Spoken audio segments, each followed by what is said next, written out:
वाल्मीकि और बाबे बूबे मगर रजत कैंसर बैठा होता नहीं, आई थी जो औकात नहीं थी ये जवाब दे देता कानून के बारे में।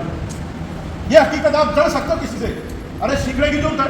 हो सकता है मैं कि भाई तो चिढ़ता हूँ, लेकिन हमें सीखना चाहिए क्योंकि बहुत कम लोग हैं जो समाज को आईना दिखाते हैं। मंत्री से भी कहते हैं कि भाई ये थोड़ी सी जमीन है, ये थोड़ी सी जमीन है, ये इस बाबा साहब अम्बेडकर के औलादों को दे दो, ये तो हरियाणा की जमीन तुम्हारे नीचे से कैसे 2 जनवरी 29 छीन लेंगे, तुम्हारी समझ में नहीं आएगा सेठी साहब।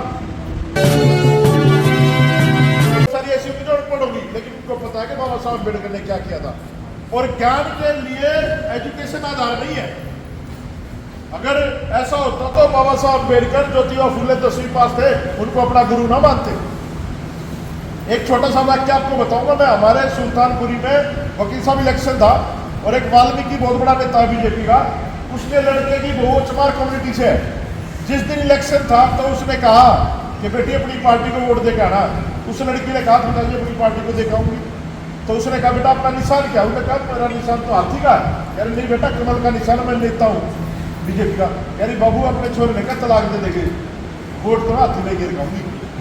तो ये प्राउड की बात है कि हमारे लोग इतने समझे हुए हैं।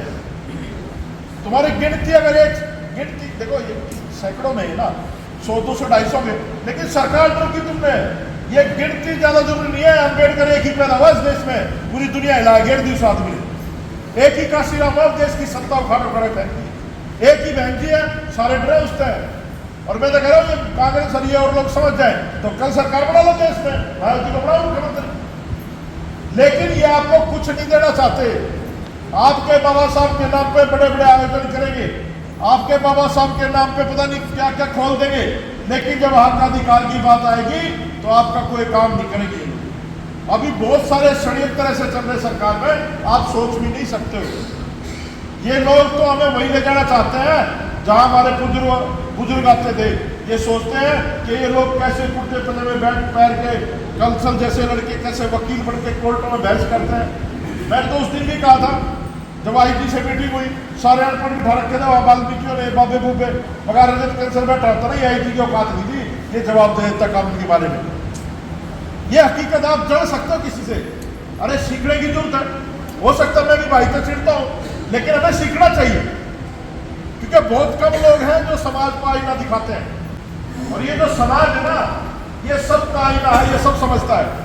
अगर हमारा भाई गलत होता तो इतने हजारों की संख्या में मुझे थोड़ा सा लोगों को अजीब लगेगा, गणेश की पंचायत में इतने लोग नहीं थे, उससे कई गुना रजत कैंसर के प्रोटेस्ट में लोग थे। क्यों थे वो लोग भाई? तो आप लोगों के साथ ऐसे होता है, डरने की जरूरत है नहीं, घबराने की जरूरत है नहीं। हम लोग भी इस यात्रा में आपके साथ हैं।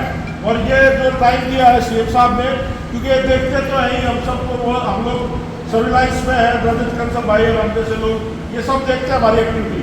हम लोग मुख्यमंत्री से भी कहते हैं कि भाई ये थोड़ी सी जमीन है, ये थोड़ी सी जमीन है, ये इस बाबा साहब अम्बेडकर के औलादों को दे दो, ये तो हरियाणा की जमीन तुम्हारे नीचे से कैसे 2 जनवरी 29 छीन लेंगे, तुम्हारी समझ में नहीं आएगा सेठी साहब। ये लोग बहुत समझदार लोग हैं, जब ये वोट करते हैं तो ऐसे वोट करते हैं कि आदमी की समझ में नहीं आता।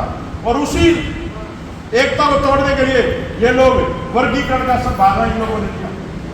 ये वर्गीकरण जो है रोजगार की लड़ाई है, और हम लोग रोजगार के लिए नहीं जिंदा है। इस देश में जानवर भी पेट भर के सो रहे हैं। अरे आत्म सम्मान के लिए लड़ो जो बाबा साहब अम्बेडकर आपको चाहते थे।